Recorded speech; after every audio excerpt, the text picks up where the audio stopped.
Today I messed up when I learned the language my girlfriend speaks when she gossips with her friends. Posted by you/good surprise gone bad. My 25M girlfriend, 22F, is South African, and her native language is Afrikaans. I've been secretly learning Afrikaans without her knowing. I enrolled in online courses, which I've been using on and off for over a year. My plan was to surprise her and her family with my American Afrikaans when I meet her parents in person for the first time later this year. I never intended to eavesdrop, but learning Afrikaans in secret unintentionally exposed me to sensitive information that my girlfriend shared on the phone with her Afrikaans-speaking friends from South Africa. It was gossip I wasn't supposed to understand, but over time, I did. Here's what I've overheard in the past few months. My girlfriend is planning to surprise me on my birthday by reuniting with her high school metal band and putting on a show for me. She wants to tattoo the names of literally all the Harry Potter spells on her back but doesn't know how to tell me because she's afraid I'll talk her out of it. She casually mentioned that one of the unexpected differences between her glasses and contact lenses is that when she's on her knees looking up at me with her glasses on, my willy looks much bigger compared to what it looks like through her contact lenses. This is why she keeps her glasses on during segs. Ouch. She's convinced that my parents are swingers because, apparently, there are always attractive couples hanging out at my mom and dad's house whenever we visit. She secretly finished the entire series of Better Call Saul without me, even though we agreed to finish it together, so now she's pretending she has no idea how the show ends. She's thinking about canceling the high school metal band reunion for my birthday because she's no longer sure if it's appropriate to team up with two of her exes, who are original members of the band. She expects her dad not to like me. Honestly, I would have preferred not knowing most of this, but there's no way to unlearn Afrikaans. Now I'm cursed with knowing too much while having to pretend I know nothing. Update 4 months later. The following happened since my original post. 1. I asked my girlfriend to marry me in Afrikaans, and she said, ja. 2. I delivered my "I want to spend the rest of my life with you" speech in Afrikaans, which surprised and impressed my girlfriend, now my fiancée. 3. As soon as my girlfriend became my fiancée, I casually mentioned that I had secretly been learning her native language and had unintentionally been eavesdropping on several phone conversations she had with her Afrikaans-speaking friends about things I wasn't supposed to understand. 4. My fiancée was embarrassed when she realized how much Afrikaans I was able to understand and apologized if she had made me feel uncomfortable.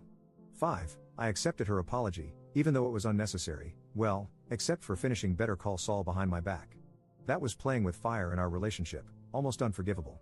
6. My fiancée got one of the Harry Potter spells on her back, Erecto Patronum. I'm kidding, I stole that from another story. My fiancée is still considering getting her back tattooed. I told her it was her choice, but I advised her to avoid covering her entire back with Harry Potter spells like she's some kind of Death Eater Michael Scofield. 7. My fiancée might be right about her dad not liking me because his expression of disappointment and dread when he heard the news of our engagement was priceless. That said, I'll win him over, though, even if it kills him. Jokes. 8. My fiancée fully believes my parents are swingers based on the different couples she's occasionally observed coming and going whenever we visited my mom and dad. She wants us to investigate because, for some reason, it's fun for her to imagine me being the son of parents whose sex life is far kinkier than mine. I'm not interested in opening that door because I don't want to know what goes on in my mom and dad's bedroom. However, something tells me my fiancée will not rest until she has all the answers.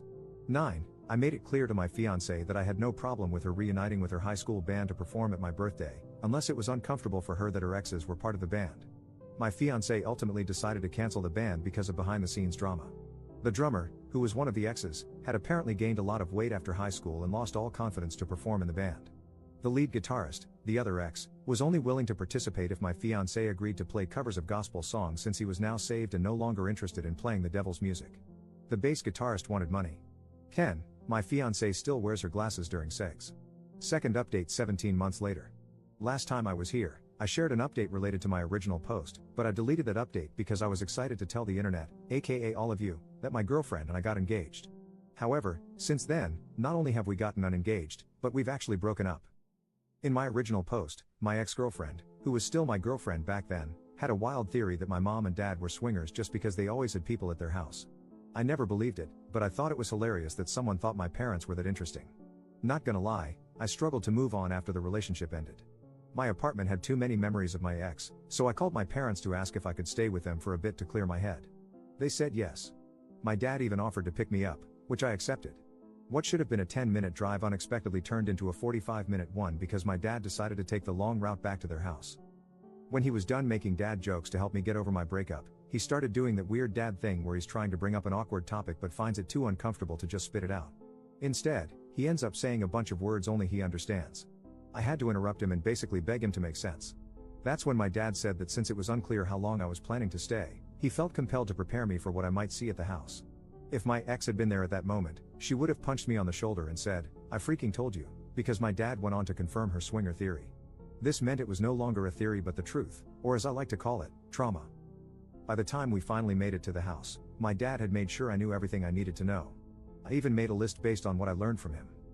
1. Both my parents were swingers when they met. 2. Swinging was not something they wanted to do while raising kids, so it was off limits when they became parents.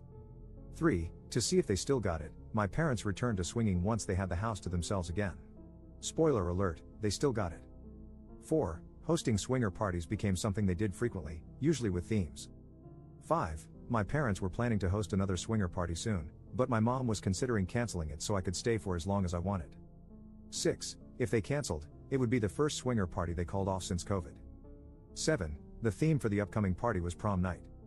I never expected my dad to go so hard in the too much information category, but once he crossed that line, he let it all out. I stayed with my parents for a total of 2 days before it became abundantly clear that while knowledge might be power for some people, for me, knowledge was punishment. My mom, who had no idea I low-key knew she was swinger mom, tried to convince me to stay longer, and she almost succeeded, but I was done with my dad using our father-son bonding time to play guess which one of our neighbors are also swingers. I used an Uber to get back to my apartment. No more dad rides. I've never been so happy to return to a place haunted by my failed relationship. Up on why the relationship ended. My ex and I broke up because of a tattoo. Her friend passed away, which prompted her to get his name tattooed on the back of her neck. The friend was someone my ex had slept with before she met me. I made it clear to her, prior to the tattoo, that I understood it was her body and she could do whatever she wanted. However, as someone who was prepared to be with her forever, it would be uncomfortable for me to see another guy's name on her body for the rest of our lives, especially the name of a deceased man she had casual sex with. My ex got the tattoo anyway. The tattoo was small and barely visible, that was her defense. But I knew it was there, and that was enough. It was also very visible during intimacy, sorry for the TMI. We argued about the tattoo until we eventually said enough hurtful things that could never be unsaid. Clearly, the tattoo was worth losing me because it's still there, and I'm not.